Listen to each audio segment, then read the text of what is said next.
So, all right, so we're recording the session. Amazing. So basically, what I'd like to start with is just giving you a quick understanding of what is financial therapy. I mean, I'm pretty sure a lot of you haven't heard of this term before, and that's because this particular field is relatively new and it was developed right around the 2008 market crash when a lot of people found themselves in a really bad financial predicament. And when they went to financial advisors and planners to discuss the mess they're in financially, these advisors lacked the tools to really address the emotions and the stresses and the anxiety that financial situations tend to have on us. On the other flip side of that, when these individuals would go to therapists, a lot of these therapists weren't necessarily trained on the financial side of things. So there was definitely a need for an interdisciplinary approach in which we can start talking about the complex topic of money from the different areas that it presents for us. And there's different ways to understand what financial therapy is.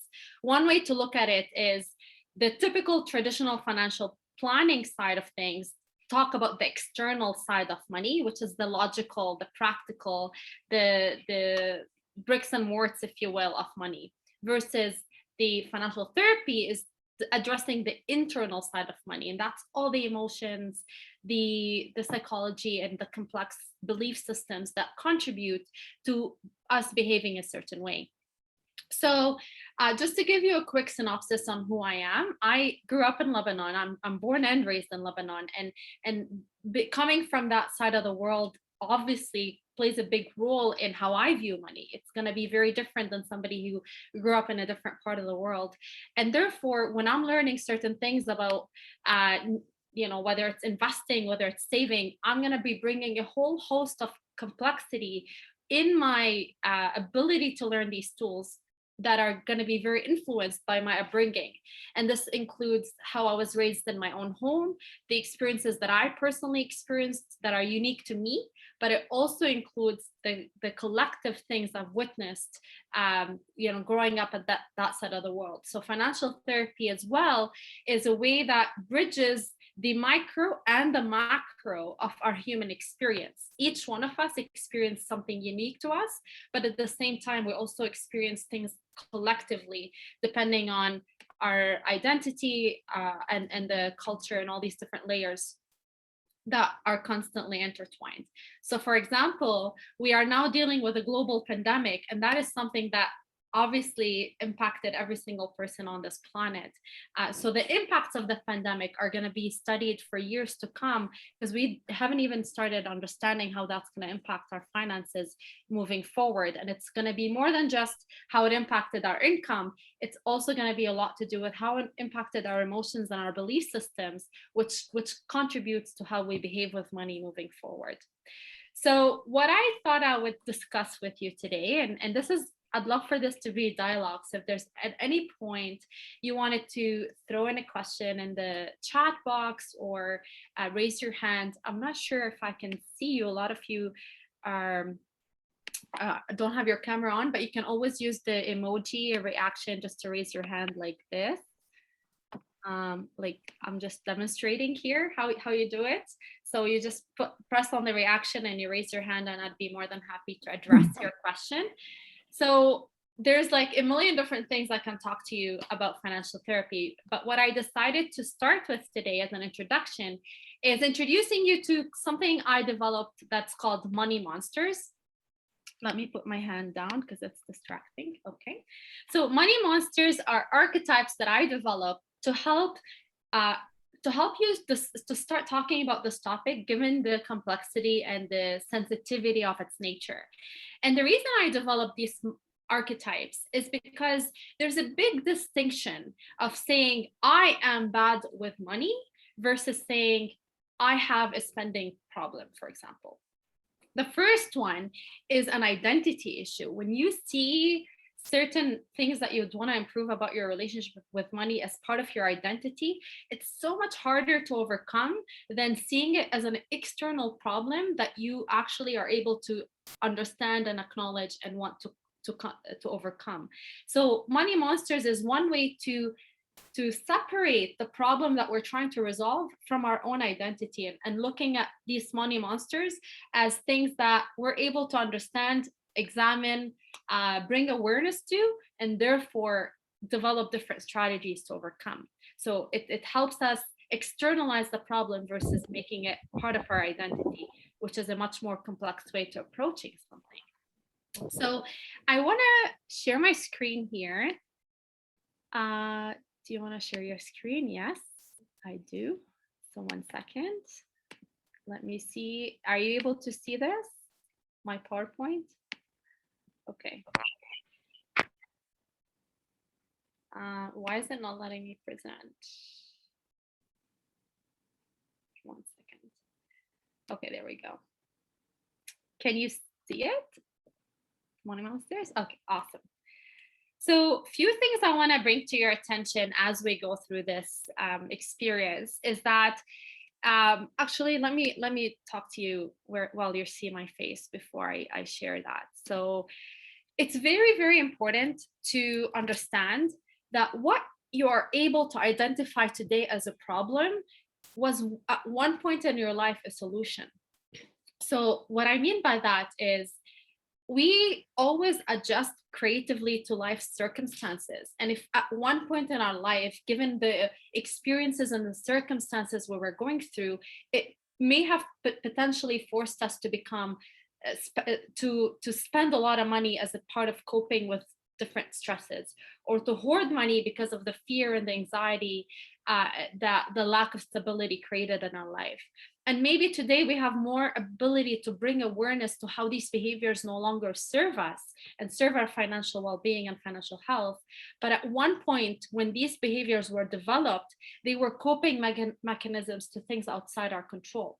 And the reason I bring this up is because this potentially can be very triggering depending on the different feelings and emotions that come up for you as we talk about these topics.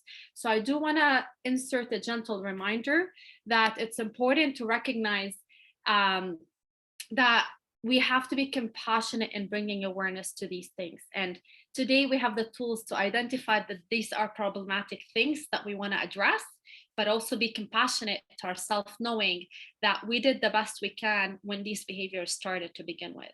So what today we know as a problem was at one point in our life a solution. The other thing I wanted to mention before I introduce you to the monsters is that I'd like for you to reflect on what monsters you personally identify with as you hear the traits and the characteristics. So for each monster, I developed a name, but I developed like a personality, like the kind of things that particular monster does. It doesn't mean that there's one monster for each of you. You could be dealing with many different monsters all at once. You could actually relate to all of them. And that's perfectly fine and normal, because we are complex beings and there's no box that we fit in at any single moment in our life. So we can potentially be spenders in certain situation and avoiders in another. And that's okay. And we can be, for example, different in how we react with money with our parents or our kids versus our partners or our friends. So recognize that there could be different monsters that you identify with. Just take note in which ones of them are the most prominent in your life, which one of them are your primary monsters, because these are the ones that most likely have the most complex emotions attached to them. But what I'd also like you to reflect on as we go through the monsters is what monsters do you see in other people around you, particularly those that play a big major role in your life. It could be your parents, or if you live with your partners or your kids, whichever ones play a big role. So this is also important to identify what other monsters are around me and surround me and impact me. And the one thing I also want to share is, please understand that this is a safe space. So if there's at any point somebody who is sharing something, we want to create this mantra of no blame and no shame. no blame, because these topics, obviously we tend to blame ourselves for doing whatever dysfunctional behaviors we tend to do. But shame is also naturally coupled with guilt whenever topics like this are discussed. So let's honor the experiences we have been through ourselves, but also collectively, as people may be wanting to share some of the stuff with us today, which is obviously an invitation to all of you.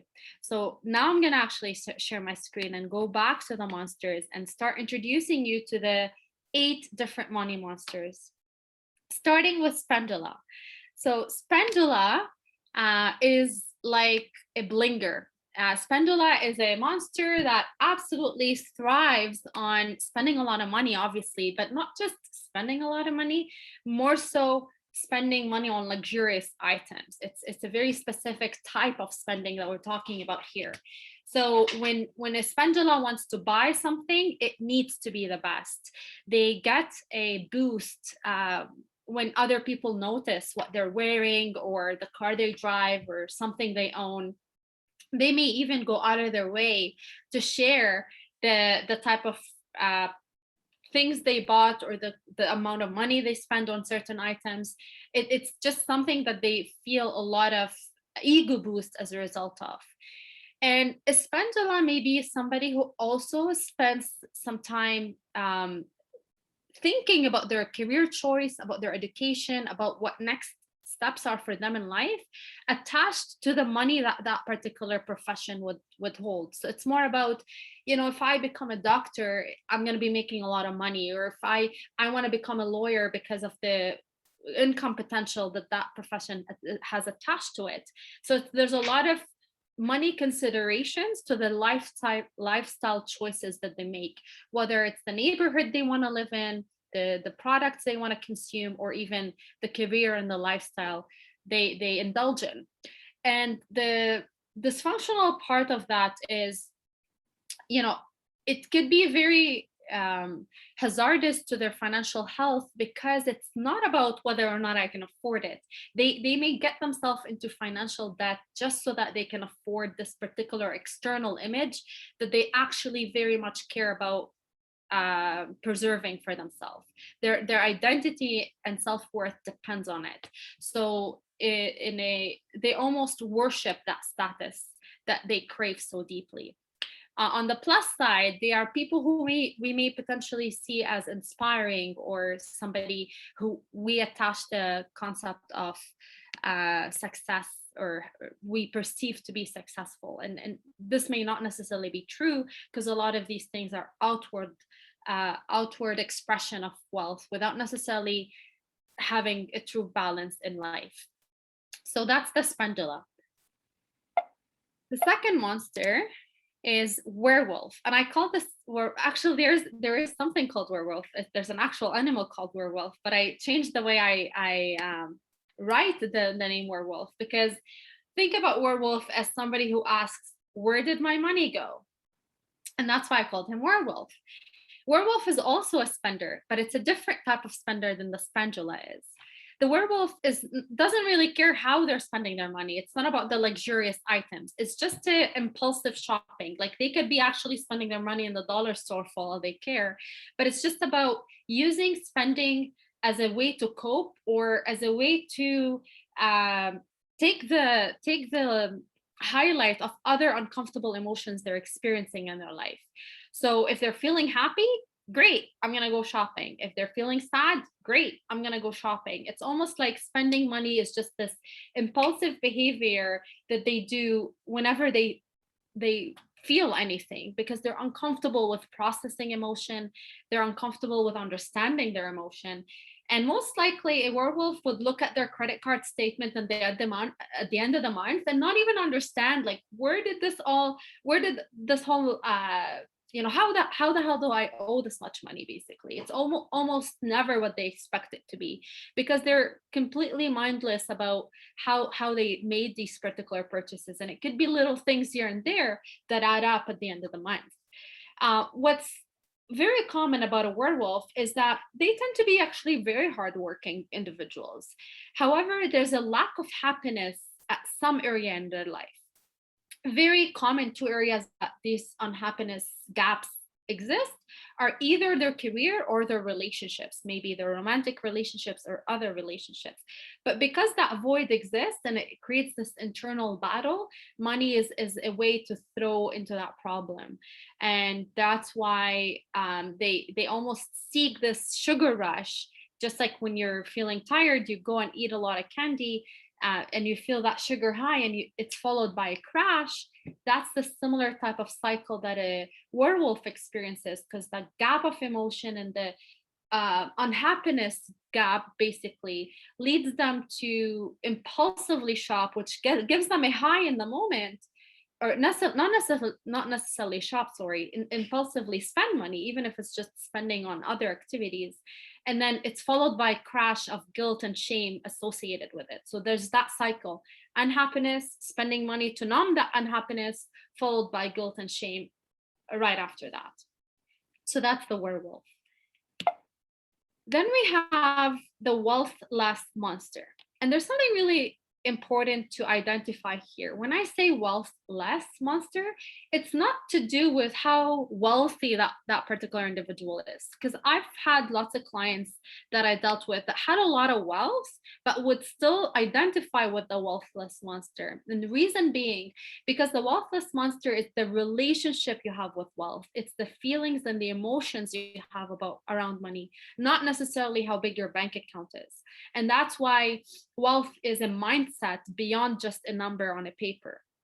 So what I would say about the wealthless monster is that they actually are similar to the deer in the headlight type of situation, or like when an ostrich put its hand in the sand.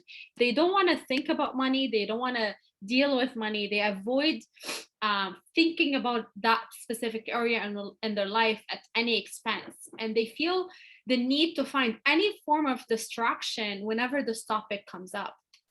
So for example, when I used to be a financial planner, some of my clients would reschedule their appointments with me a few times just because of the anxiety of what it is like to come into a financial planner's office and talk about money. So money for a wealthless monster brings up way more anxiety than the average person. I mean, money in general brings anxiety to most people, but the level of anxiety is just a bit higher for somebody who experiences the wealthless monster. So they also struggle with decision, with making any form of decision, whether it's like, should I buy this latte today, to like major life decisions of where to invest my money, or do I buy a house, or do I travel? Like there's decision paralysis across the board, from small decisions to big decisions. So they just have a much harder time making decisions in general. And that's the wealthless monster. And then we have victim. Just like the name suggests, victim is somebody who actually is stuck in the victim mode. So victims are people who complain a lot about mishaps in their lives that happen around money. Money generally is a very negative topic for them.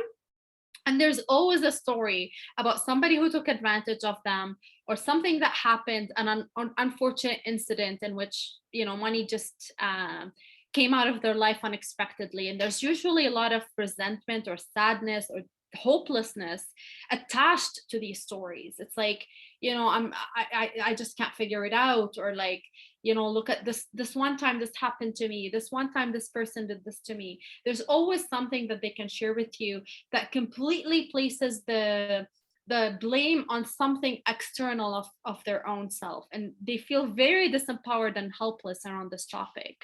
So essentially, what a victim finds themselves very much indulging in is rescue fantasies. Like they think a lot about, just give me 1 second.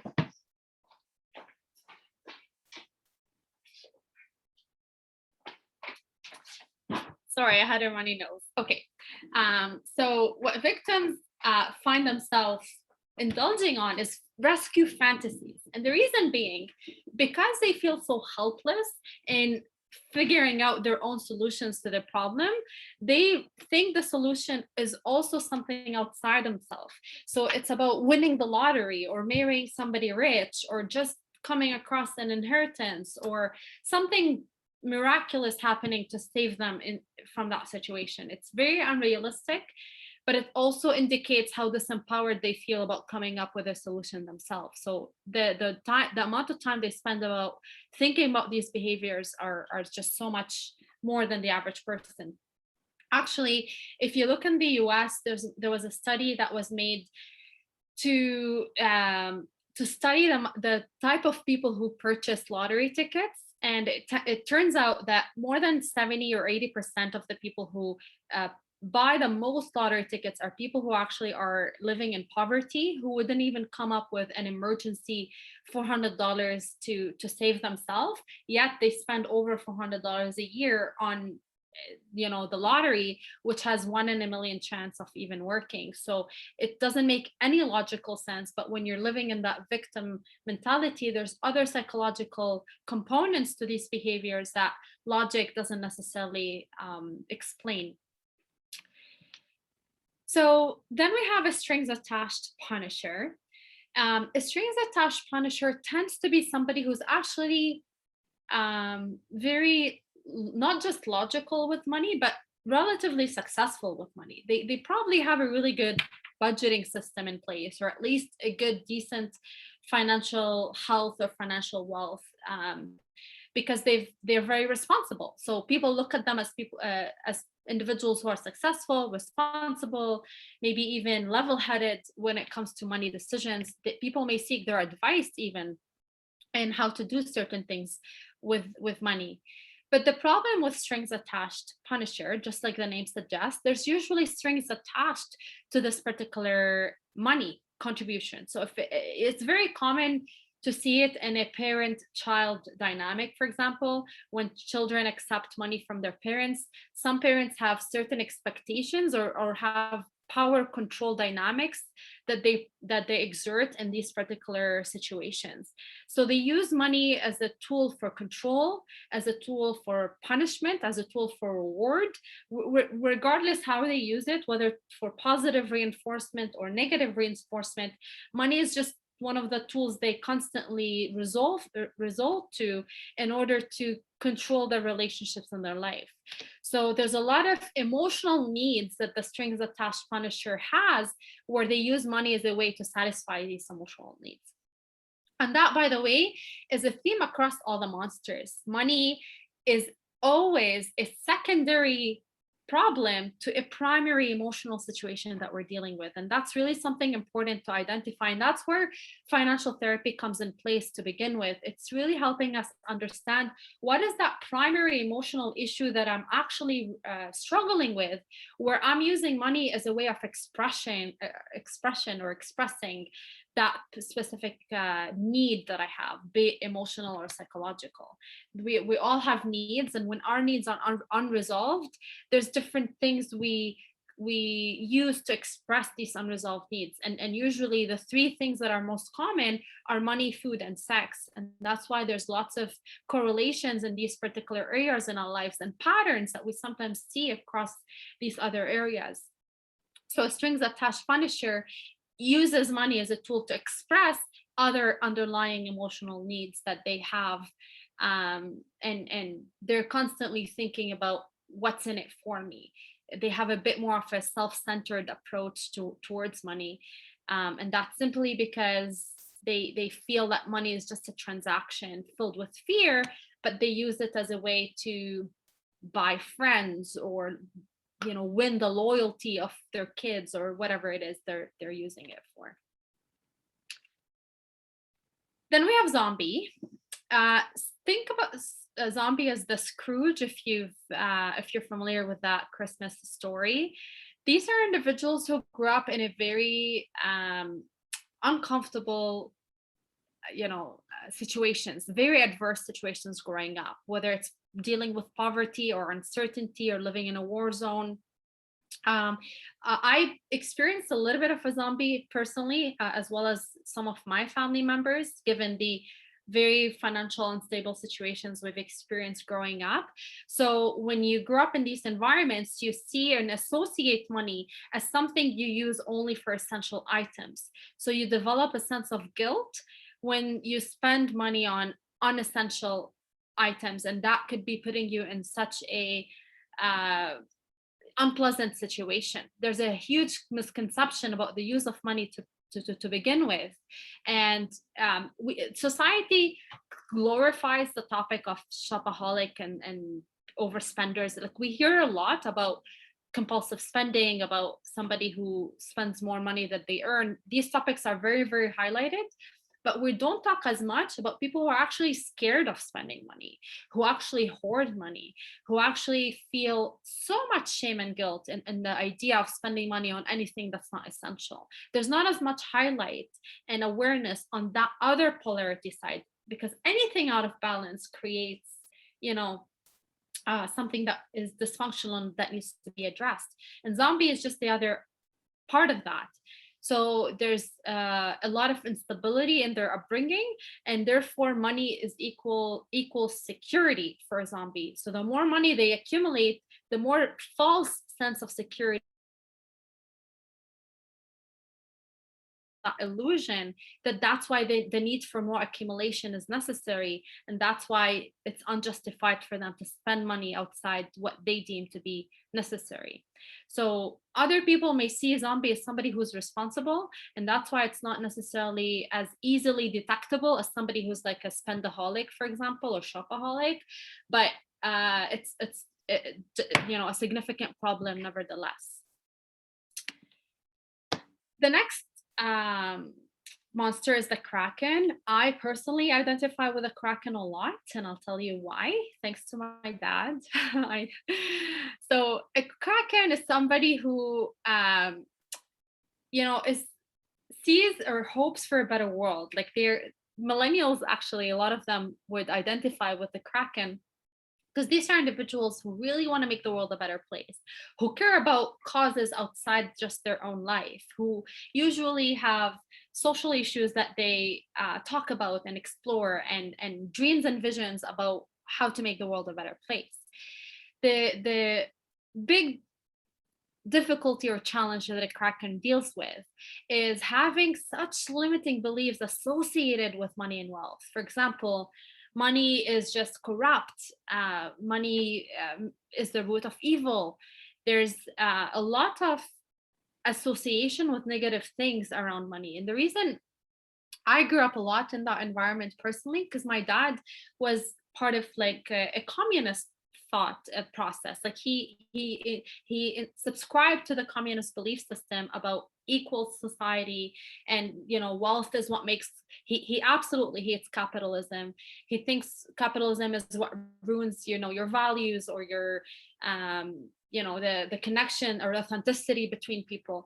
But growing up with extreme values like that really made it difficult for me to think, to even, like, when I started to first want to apply for jobs, I would say something like, oh, I'm just going to look for a job where I can feel and find myself, and I don't care how much I get paid.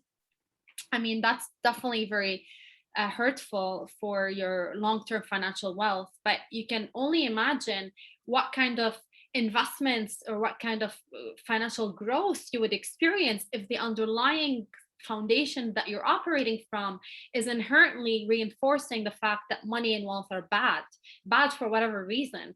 There could be religious implications here as well, because there's different religion misconceptions and even spirituality, if you're not religious, that also very much misunderstand and misinterpret these concepts of wealth and money in a way that limits people drastically.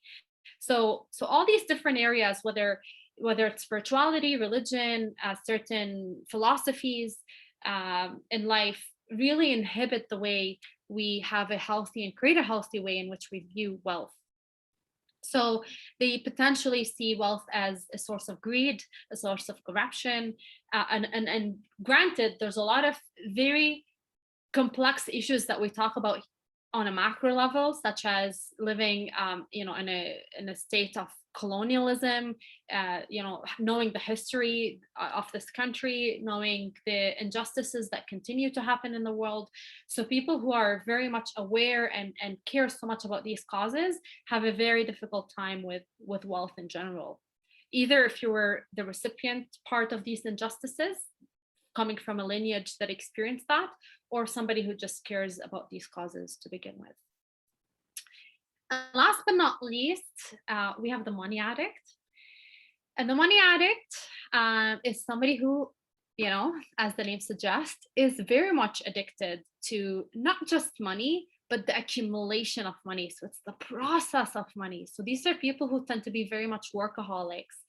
So these people could have like millions of dollars in their bank account, but they're still addicted to that process. So they may have gambling tendencies or tendencies to like get rich quick schemes, or reading news about Bitcoin would like set them off the roof because they're like, how can I get on this? Or they're always trying to make money as fast as possible. And even when they do, they're looking for the next way to do it, because there's something about that process that they really, really enjoy.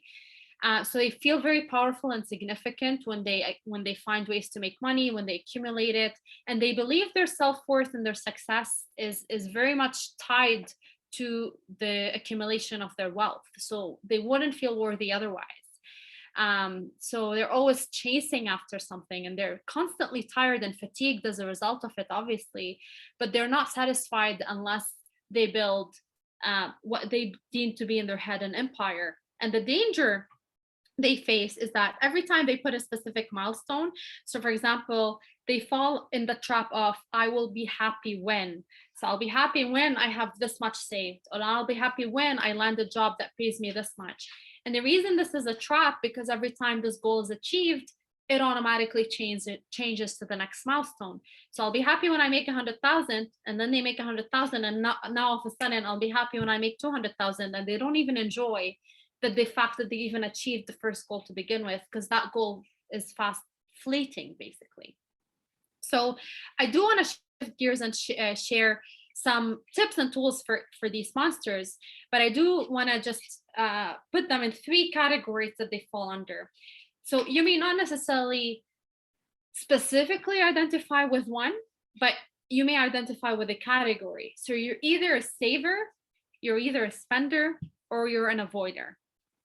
I personally fell in the avoider category because a lot of these traits appeared at different parts in my life, but that doesn't mean that I may not have spending tendencies or saving tendencies. Just like I said earlier, and I want to remind you of that there are times where we experience different monsters at different parts of our life, and we may be experiencing many different monsters all at once as well. And it all depends on the different circumstances we're dealing with. And this is why I want to remind you to reinforce the importance of being compassionate as you explore these topics with me.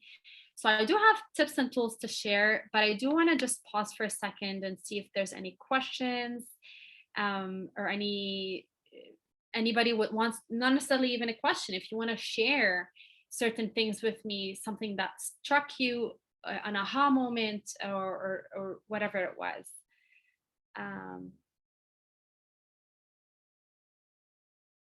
I'm looking also through the notes here.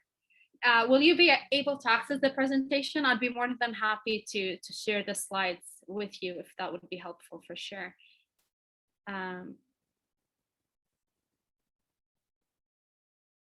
So I can't see if there's hands up because so if you want to just unmute yourself, you can go ahead.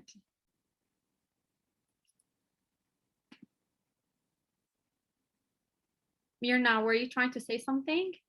Oh no, sorry. Okay. I had a hair near the camera side. Good morning. Julie, go ahead. Hi, I just want to say that I really like the presentation, and just that these whole archetypes I never thought of, but I mean, in a sense, I already knew they existed, but it's really interesting how you made them all into categories. And the ones that I kind of relate to, just a side note, would be the wealthless monster and the zombie, which, yeah, that's the avoider and saver type. So what I would invite you to reflect further on, especially when you find yourself relating to more than one monster at once, is reflect on what area, like what scenarios or circumstances trigger what monsters. So in what ways do you feel like the saver part of you is triggered? In what ways do you feel like the avoider part of you is triggered? Just so that you can bring more context and awareness on how these monsters show up in your life. So that's one layer, is to explore the present situation further, and bring more context and more awareness on these things as they show up in your life today.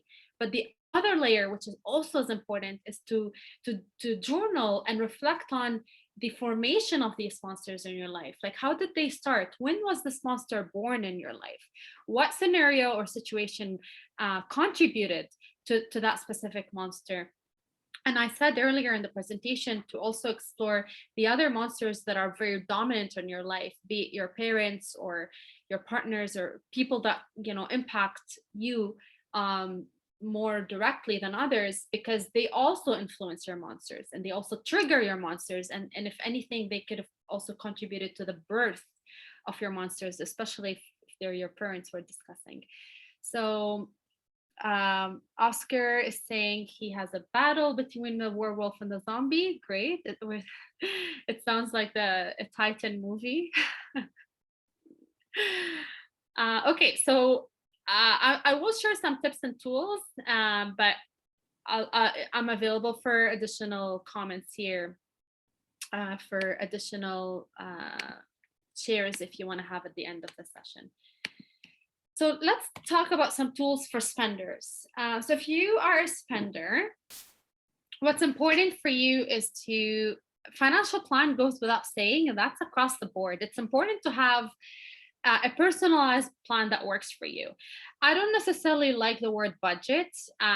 You know, there's a tool I teach called value-based accounting, which I personally use, and we can maybe dedicate another session specifically for mindful tools and tips that are better, that have a better chance in being integrated and sustainable in our life, versus something we feel that we must do or we should do, or that it's just boring to do a budget. Let's be real. But when we have a value-based system where we attach our values to the way we operate with money, not just in how we spend it, but also how we make it, then it becomes a much more tangible expression of who we are, and we become much more engaged in that process. So I obviously, as a spender and across the board, even if you're an avoider or a saver, it's important to have some systems in place that help you manage the practical parts of money. It's important as a spender as well to have an accountability, whether it's a group of people that you discuss these things with or one person that you trust, just externalizing the commitments that you're trying to do, and also ensuring that you're checking in with that accountability person. For example, you make a commitment of not to spend more than $100 a month on Uber Eats, let's say, especially if you're a student. I mean, I know personally that was one of my biggest drains, was the money I spend on food. So I can make a commitment of not to spend beyond a certain amount, and make that commitment with somebody so that I'm actually reporting what's the word I'm looking for? My progress. So I'm committing this, and this month I was able to achieve it, this month I wasn't, and creating some sort of reward system and some sort of punishment system for yourself, because these things obviously are very helpful. An allowance, that goes without saying. And the reason I really emphasize that point is because a lot of people sometimes go from one extreme to the other and really sabotage themselves even further. Like when you're you want to lose weight and you go on an extreme diet that makes you resent the process and fail within a few days. So it's important that, you know, if you love spending money, it's not about just starting to hold on to money and not spend it at all, just becoming more mindful and balanced in how you do it.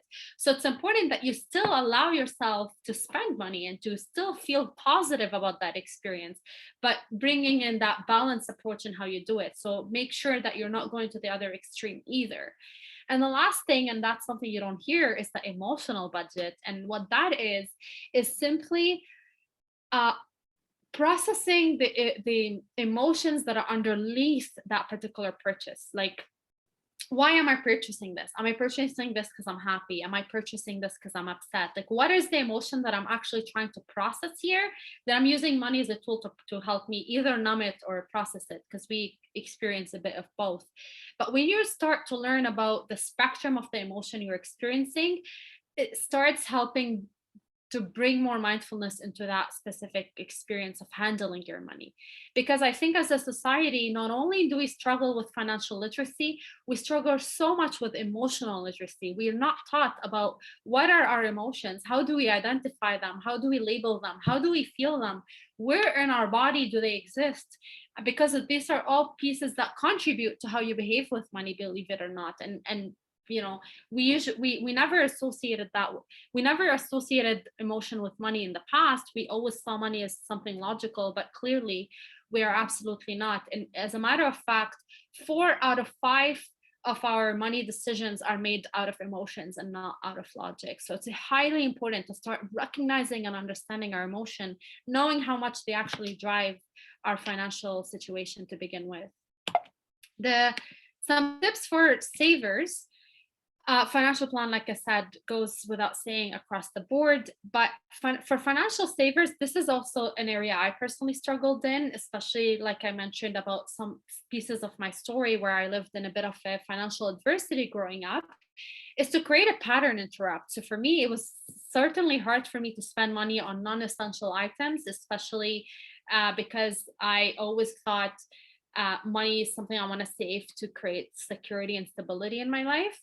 But a pattern interrupt is when you are consciously creating an interruption to what you're used to have a pattern. So if your pattern, for example, is to save $90 out of every $100 you make, then you want to purposefully interrupt that pattern and maybe create an intention where you go and you spend that $100 that day, obviously without jeopardizing your overall financial health. But you're actually starting to rewire your brain and create different patterns that are more sustainable to the financial health you want to create in the long term. And this is where mandatory splurging comes in for people who are hoarders or savers. And that's because you almost force yourself to spend money. I'll tell you a trick I did. What I used to do, like in my beginning journey, when I started recognizing this as an unhealthy thing I was personally dealing with, I would go and buy myself a gift card to a mall. And then I would go and take this gift card and spend it in the mall. And it was just much easier for me to spend a gift card than to spend from my MasterCard, even though technically it's the same money, it's coming from my MasterCard anyway. But psychologically, I was starting to develop these ways of, this is a gift I'm gifting myself. And that's just so that I can start creating this positive experience about spending money and rewarding myself about certain things versus my original nature of just wanting to hold on to it. And emotional tolerance is important here because of how uncomfortable the emotions underlying these experiences can be. So we need to learn first to identify these emotions to begin with and create a tolerance where we actually sit with the pain and the fear and the anxiety that we're experiencing versus rushing to actually numb it with whatever financial behavior we do. And lastly, we have the tips for financial avoidance. So we have something called financial hygiene, and that is scheduling. Just like you have your health hygiene, you have your cleansing hygiene. It's important to also create a financial hygiene, and that's really scheduling consistent time to go over your money matters and creating different time slots, things that you want to do on a daily basis, things that you want to do on an annual basis, and maybe some certain things in between, monthly or quarterly, and whatever frequency works for you. And what I do for that, and that's something I really want to highlight, is create a positive association with, because the people who avoid money avoid all these emotions they're dealing with when it comes to even looking at their bank statement or whatever it is. So what I actually do, and I'm not joking, I actually, when I want to do sometimes I do like going through my bank statement or going through my credit card statement, but sometimes I want to sit and strategize about the future. So there could be like different practical things I'm doing, and sometimes it's a bit of more future oriented goal setting. I love candles. So I light a candle, I put a soft music, I buy myself some chocolate or a hot drink, and I literally create this environment that that soothes my emotions that are otherwise highly anxious around money. And now sitting and looking at my finances is less scary because of that environmental element I created. I also have aromatherapy. So just introduce, and that doesn't mean you have to do that. I'm just giving you some ideas of what some of the things that worked for me, because now there's a positive association, and it's called the money date. I actually have money dates with myself, money dates with my partner, money dates with some of the business clients or business partners I have. So different money dates you create differently, but it's setting that intention and creating that environment that really excites you. Another thing that could work into, so when I dealt with clients who actually didn't enjoy coming into my office as a financial planner, I would actually create a positive reinforcement right after the session. So after the session, I would reward them somehow in coming in. And that could be as simple as like buying their favorite drink from Starbucks, just creating positive reinforcements and rewarding yourself, because it is emotional work to get yourself to sit down and look into an area that otherwise would have caused you lots of anxiety, stresses, and fears, and might still do that. Like, it's not, these emotions aren't just going to disappear just because you light a candle, but it will definitely help soothe them. And over time, these positive reinforcements hopefully will overpower the negative ones that you originally have. The last two pieces of tips I'll share for avoiders is the token economy. The token economy actually is just exactly what I was referring to, a reward system that you actually start giving yourself to acknowledge how hard this thing is for you, and then reward yourself. It's important to address things as they are. And lastly, face your fears. The reason you're having anxiety and stress and all these pieces is obviously more than just the inability to look into your bank account because you don't understand these investment statements, for example. There's other layers you want to explore, and that's where you can seek the help of a financial therapist or a specific therapist, depending on the kind of trauma or anxiety that you're dealing with. So we do have a few minutes to spare for questions, comments, anything you want to share with me. But I do actually want to do this quickly with you before I do that. I'd love to do an experiment. So put one of your hand, use one finger and put it in front of you. Okay. And then with the other hand, use 5 fingers and put it away from you. Okay, so just like that. So I'd like you to focus on the one finger first. So when you focus on the one finger, what happens to the 5 fingers in the back? They become very blurry and you're not aware of them, and you lose sight of them actually. And when you look at the 5 fingers, what happens to the one finger? You also, it becomes blurry and you don't notice it. So there's different things to reflect on when we think about this exercise. This one finger represents the obstacles and the emotions that are unresolved, that come in the way of our future and the goals and the vision that we're working towards. And it all depends on what are we looking at. If we're looking at the finger, we are going to lose sight of that future and the vision, all the things that drive us and excite us. On the other hand, if our focus are on that, then these obstacles that come in the way tend to also fade and lose their impact. So I just wanted to share this really quick thing because it could be a helpful reminder in asking ourselves when we are coming across these obstacles, where is our focus? Where are we looking at right now? So a few minutes to spare, but I do have some comments and questions in the chat box. So let me see. Well, let me address the last one that came in, but there has been few things. So Julie asked about, can you give examples of token rewards that don't cost money? Julie, can you unmute yourself and give me give me more understanding of the question? So what are you referring to? You said that after you do the money hygiene plan, what was it called exactly? You said financial hygiene, right?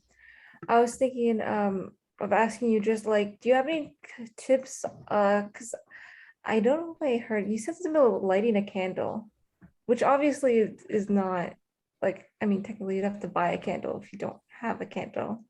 But I just meant when I think of rewarding myself, I think of, I don't know, like going out to eat somewhere, or I don't know, like, you know, I just want tips that are not like that.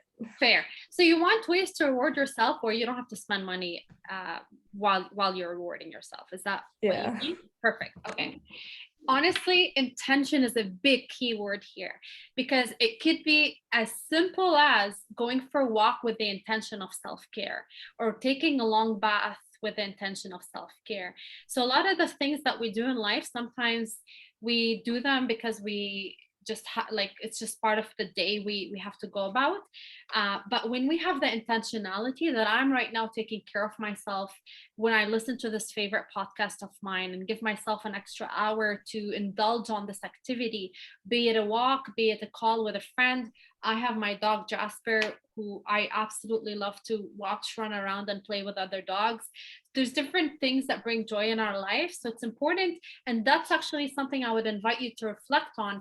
If you were to journal on what would your self-care toolbox look like, and you can split it in half, some of which will cost you money and some of which wouldn't.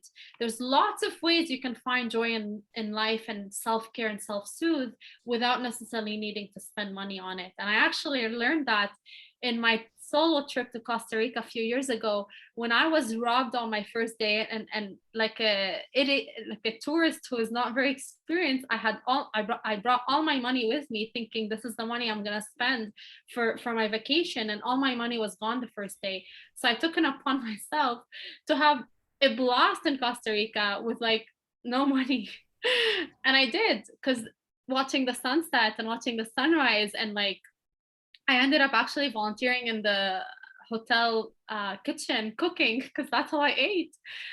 So I found joy in just becoming resourceful. And what can I do now that I have no money, and still needing to find a way to enjoy my vacation nevertheless. So we become resourceful when we approach the topic from a space of curiosity and excitement versus a space of I'm hopeless, I don't have money, I'm I'm bad with money, I don't deserve money, I don't deserve happiness. Like there's a big distinction between approaching it from a space of this is an experiment I'm going to have fun with and take care of myself and show love and appreciation, versus I'm poor and I'm not able to enjoy life right now and I don't know what else to do. Like there's just a very big energy shift in how you approach it.